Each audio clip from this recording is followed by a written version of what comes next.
every year is usually time to set goals and map out plans or strategies for actualizing the set targets. Also, every year, individuals, organizations, and governments, of course, even nations, take stocks of their activities, progress, and challenges during the preceding year. The beginning of the year 2023 started tough with cash crunch in January 2023. This was followed by the 2023 general elections in February. And also, there was mid-year fuel subsidy removal that forced prices of petroleum products to skyrocket, with its attendant effects on foods, basic commodities, transport, and services. The year eventually ended as a very tough and difficult year for many Nigerians. Yes, there was high inflation, continuous fall of naira at the international foreign exchange markets. This hardship experienced in 2023 is somehow casting some shadow of doubt whether this year will be better or worse. On this edition of Frontline, we will be discussing economic projections for 2024 and expectations of Nigerians from the new year. And I have with me Prince Felix Ihonre, Director General, ECOWAS Food and Cultural Festival, and Nigeria's country representative at World Jukano Festival for Tourism and Culture. He will be doing justice to some of the issues that will pop up on the course of our discussion this afternoon. You are welcome to Frontline. Thank you for having me. All right, before I forget, I must say Happy New Year to you, our viewers, and sit back and relax as we discuss this very important topic. Let's start from the preceding year. It's our normal thing to review what the previous year was like. And I would like to ask you, Prince Felix, how would you describe 2023 generally for Nigeria as a nation and for Nigerians as citizens? Thank you very much.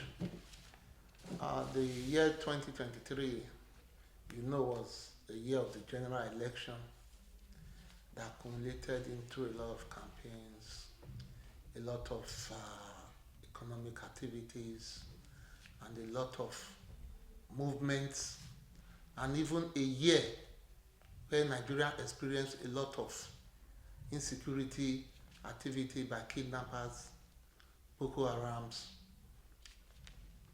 as well as the various volatile groups in different volatile spots across the country, from northeast down to southeast, even in the middle belt, as well as in some other southern states.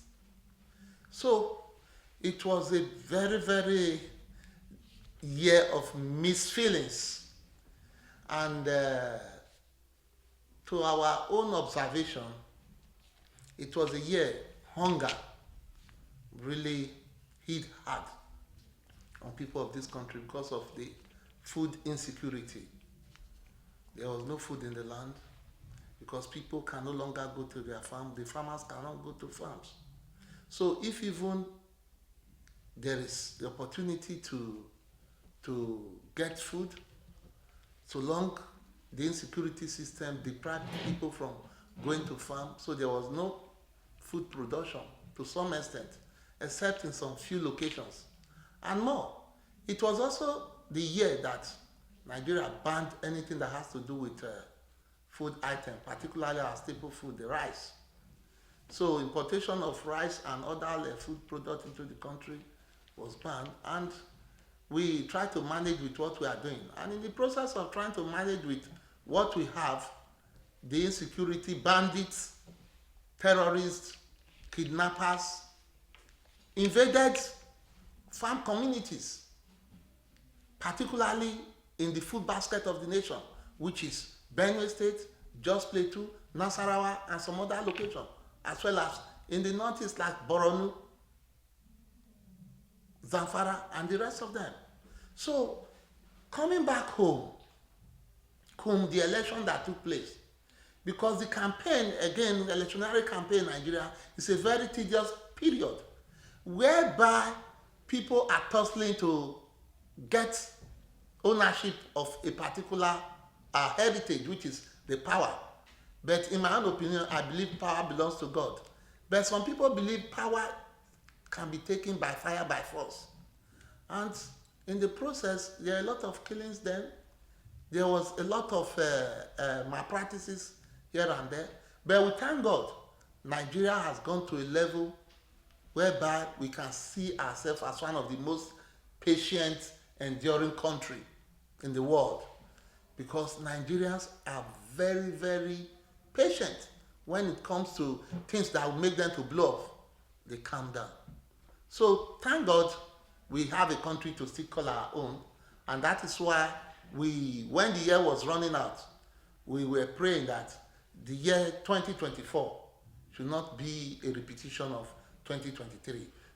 All right. From what you have said so far, a new administration came to power, and looking at the situation of the country at that time, and the few months it had in 2023, maybe it was not able to handle some of these challenges you mentioned. But looking at the actions of this present administration during the year, programs and policies it rolled out, does it give hope? Like, the mantra or the slogan of this administration is renewed hope agenda. Do what you have seen so far show that there is hope in 2024 from the aspect of governance? Thank you very much. In the year 2023 also, you should know there was a lot of food crisis, like I mentioned before, and a new government came on board. When the government came in, one of the cardinal area I made a very strong observation is the human feeling of the president. When I'm referring to the president, I'm talking of Bola Ahmed Tinubu. Bola Ahmed Tinubu shows his personal passion and feelings for the Nigerian people through his various strategic expression whenever he addresses the nation. He is passionate and he's concerned, and he has been able to come out openly to let Nigeria know that he knows their pains and he feels the pain along with them. And these are some of the things that we have not experienced in the past. Some people may see you dying and they will still be telling you that all is well. Whereas they see you hungry, they said, oh, you have overfed yourself. But himself has been able to see the whole system. And he knows, yes, the removal of oil subsidy from the country was one of the hits on the Nigerian people. In the sense that immediately the oil subsidy was removed, the inflation skyrocketed. Prices of food and commodities skyrocketed. Now, there were shortcomings on the travel and tourism industries. People can no longer go to their villages, and people in the villages cannot even come to town. Even in some places where food products are readily available in the village for them to bring to town, they hardly get the adequate and cheap transportation system to bring them to the city where they can be sold.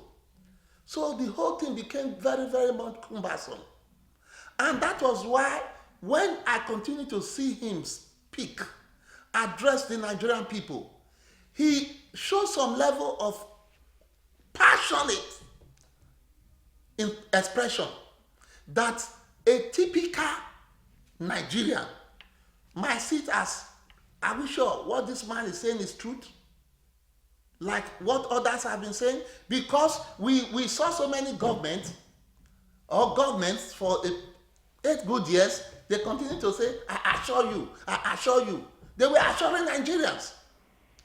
And in the process of assuring us, we did not get anything good out of the assurance. But because Nigerians are enduring people. Because Nigerians are enduring people, yes. So when this man came in, right from the word go, he told Nigerians, yes, we are removing oil subsidy. I know it's going to cost us pains for the removal. But along the line, a long-term effect of it is going to be progressive. And the long-term approach to removal of oil subsidy is going to be very, very economically viable to Nigerians. So, subsequently, he started to put a lot of things in place, of which we see some of the ministers are working well. All right. This is not on political dimension. We should remove political sentiment from the present situation, because there is no particular political group that is exempted from the suffering of all Nigerians. Exactly. No particular political group that is exempted from the inflation. No particular political group that is exempted from the oil subsidy. All right. So for the fact that this man has seen it and said, I feel for Nigerians, with that, I believe we should give him some level of all right. doubt. Prince Felix, of course, we have agreed and earlier established that 2023 was tough and difficult year for all Nigeria. Yes. But just like you said, let's move forward with that renewed hope. Now, you mentioned very important points, how not just the economy, the tourism industry, and the foreign investments fared in Nigeria. And knowing that you are not just a diaspora in Nigeria, you are someone in tourism and cultural sector. We should be talking about solutions now. So what do you think that this administration should do to rekindle the interest of foreign investors and also revive Nigerian tourism and cultural industrial sector to bring in money to develop the economy? Thank you very much. I have a policy that guides me, even when we have crises everywhere, food crisis and the rest of them.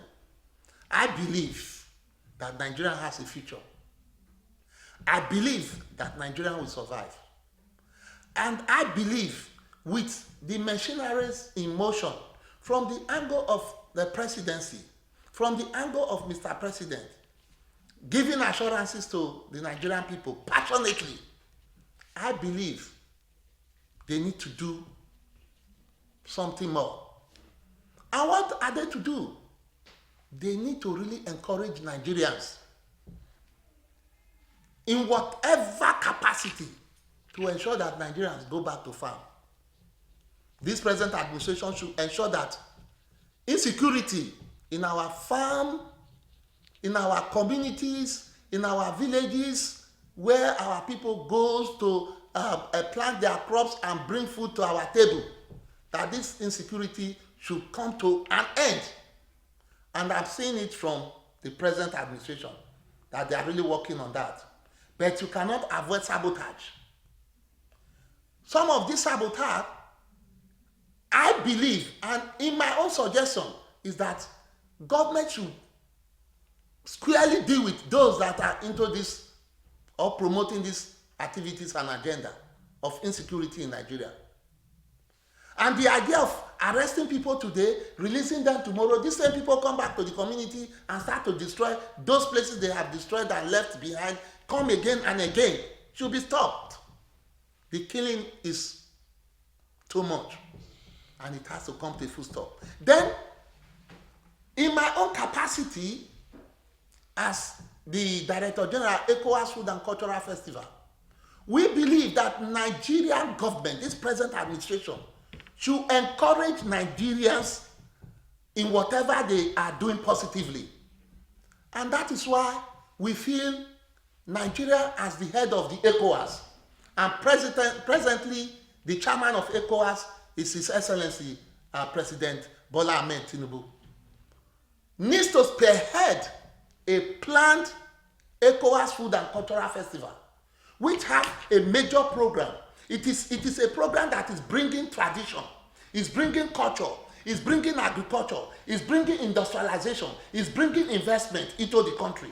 And at that point of meeting, the focal point of that meeting is where you have the international summit on food security in Africa, where heads of states and government are supposed to speak and being the chairman of ECOWAS, we believe that if His Excellency is the President of the Federal Republic of Nigeria spearheads this program that's coming up in March, I think that program is going to open door and outlets for economic integration, food security in Nigeria, not Nigeria alone, in the 15-member countries of the ECOWAS sub-region, starting from Burkina Faso, Cape Verde Island, Liberia, Sierra Leone, down to Nigeria, and even the Gambia and the rest of them. I believe if they should all come together under the ECOWAS Food and Cultural Festival, I think the outcome of this festival is going to spur Nigeria into a bigger economic platform in Africa and in the world. And again, it's going to revive back food that is presently lacking on our table. That once this activity is carried out with its strategic plan and plan of actions, I think the outcome is going to be great. And the major pivotal outcome of that program will be every Nigeria, every ECOWAS member country, and even those countries that are not part of ECOWAS will have food on their table. And once you have food on your table, the next thing is how do you industrialize? Because hungry people, when people are hungry, they will not be talking of industrialization. And that is why when this program is put in place, it will increase and stimulate high-level tourism. Because tourism thrives where you have peace. You are right. Tourism thrives when the economic situation is good. Tourism thrives when you have a good environment for good food, good nutrition. People want to go to a place where they can eat good fish, good delicacies. And that is why we are putting every effort to ensure that our president, His Excellency Bola Ahmed Tinubu, the chairman of ECOWAS, at the same time, we are expecting him as the special guest of honor to the ECOWAS Food and Cultural Festival coming up in Nigeria in March. Notwithstanding, we still want to expose our own country and the region to be part of the global enclave. And that is why the Duquano International Festival for Tourism and Culture coming up in Canada in May is very, very important for our Nigerian people to participate, starting from the traditional leaders, the religious leaders, academia, top government officials and the rest of them, including civil society, women and youth, to be part of the World Duquano Festival, because it's talking about, is bringing together the bridge, the meeting point where culture meets with investment, okay, where culture meets with food production, where culture meets with economic and social development. Oh, that's wonderful. In fact, I like your passion for not just tourism and culture, but for food security too. And also the wonderful proposal you have just put out to the president. I believe it will get to him. Yeah. Now, you mentioned, in fact, from all you have been saying, insecurity happens to be the major challenge that is taking our country backward, that is affecting our economy, our tourism sector, that is scaring investors and tourists from Nigeria. But now, apart from these other areas, what again do you think should be the immediate priority of this administration, especially in this January? The new year has just begun. What more can they do to improve not just the standard of living of Nigerians, but also the economy of the country? What other areas should they beam their searchlight on? Thank you very much. I am happy that our brothers in the Niger Delta, they are working to ensure that there's peace in Niger Delta and there's relative peace in the Niger Delta. Nobody is stopping the government or the investors or those that have investment in the Niger Delta now from projecting the petroleum industry. Yes. And the immediate area I want to really talk to this administration is to ensure that the refineries, the Dangote refinery as well as the refinery in Port Harcourt, Kaduna, and the rest locations. Nigeria should do everything possible to fix them and make them work in order to reduce the cost of fuel, the cost of petroleum products. And once we have a reduction in the petroleum products, then there will be a reduction, drastic reduction in the transportation system. Then there will also be a drastic reduction in the cost of power. Because today, most homes, most industries, most companies and organizations in this country are powered by electricity. And that is why we believe that once this aspect of the petroleum industry, once there is reduction in the cost of oil and petroleum products, I think we have solved a major crisis in the country. Then secondly, they should ensure that there is power, electricity, whatever form of electricity. Let those industries that are folding, those that have left Nigeria, let them encourage them to come back. And that is why we have decided to say we will be involved in a lot of international activities. Rather too, we should also invite people to come to Nigeria. And that is why in the tourism sector, we pray this year that there's going to be a lot of activities like the ECOWAS Food and Cultural Festival and other events. All right, let's rush quickly to this other important issue affecting the economy, not just the economy, but the nation's manpower.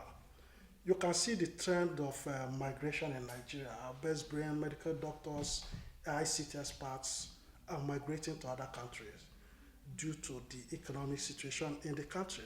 As a result, there is brain drain and capital flight. How do you think that we can address this challenge this year so that the best of our brains and the best of our manpower will contribute to improving the economy and developing the country instead of developing other people's country? Thank you very much. I want to tell you today, once there's a constant electricity and power generation as well as utilization in this country, a lot of people who wants to invest in Nigeria will be more encouraged. Once there are food on your table, the cost of food is standardized and there's quality, quantitative food production in the country. Food security, once there is that food security, then many people will want to come to Nigeria, even from the neighboring country and other countries of the world.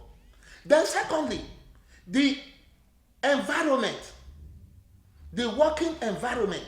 All right. Once we have a qualitative working environment for our citizens to do their daily work, back up by electricity and power, back up with food security, back up with the normal security that people are now moving to do their job without fear of being killed, being assassinated, being kidnapped, or being harassed, raped, or whatever.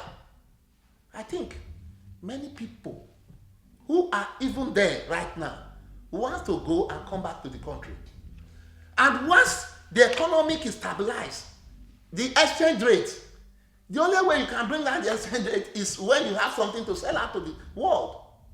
Once we have enough fuel, enough petroleum product to sell to the world, enough agricultural product to sell to the world, a lot of cultural and tourism products to sell to the world, these things will attract more investment, it will attract more money to the country, thereby reducing the exchange rates and improving on the economy of the country. All right, Prince Felix, before we conclude this discussion, I would like to ask you to make your projections for this year in terms of the economy. What do you think that 2024 has in stock for Nigerians in terms of the economy? You know how last year was. You are a very optimistic person, I know very well, but looking at all the indices, all the factors, and all the actions, projects, and programs of the present administration, how would you say that this year will be for Nigerians economically? So, okay, with the passionate expression from Mr. President, His Excellency Bola Ahmed Tinubu, and with the various government like the Edo State government, the Akwa Ibom State government, the Cross Rivers and the rest of them, and even our governments in the north. Everybody is working hard to make sure that this year the insecurity issue should be is being downplayed, and Nigerians should be able to go back to farm so that we can have food on our table. Then again, Nigeria's inflation, which is just galloping every now and then. I think in my projection, I would like to see with the passionate expression from Mr. President, even in his 1st of January speech, I believe that the inflation is going to come down. And once there is low inflation rate, Nigerians cannot have the ability to buy more things and be catered for. Then the power sector. With the promises from Mr. President, we want to see that maybe before the year runs out, there will be stable electricity supply. This can facilitate the industrial growth, industrialization, as well as our various companies getting the necessary power outlets to carry out their activities. Then we want to see that Nigerians that used to move freely in the street of Kano, in the street of Abuja, in the street of Plateau, Jos, in the street of Lagos and every other places can come back home to say they are moving freely now, because the security system would have been completely removed. While the cost of food in the market, we want to see it. Think, in my projection, I believe it's going to be reduced so that Nigerians can now have more food on their table, because they said a hungry man is an angry man. And that is why ECOWAS Food and Cultural Festival is going to be a focal point to really reduce the hunger situation in the sub-region to a zero level. So that is why we are championing zero hunger and no poverty situation under the Millennium Development Goals. All right, finally, what will be your message to resilient Nigerians who have been enduring all this while? And you know their expectations may be different from your own expectations. What words do you have for I would like to appeal to all loving citizens of this great country, Nigeria, to still endure a little while. From now to December, the president's stipulation says even between middle of the year, which is June, things will be working fine. But I'm not telling Nigerians, let's see and work hard and cooperate with the president so that from now to December this year, we should be able to see that there is security atmosphere in the country, there is surplus of food, there is surplus of jobs for the young one, and the prices of transportation is reduced and whatever. So these are the area, food on our table first. All right, thank you, Prince Felix Ihore, right? And Yes. In fact, I'm most impressed about your passion for food security, tourism, culture, and even how we can develop and grow the economy of Nigeria. And this is how it has been on today's edition of Frontline. And we thank you, our viewer, for spending time with us once again to listen to the issues we treat on every edition of Frontline. Remember that Frontline will still come your way the same time next week. Bye-bye.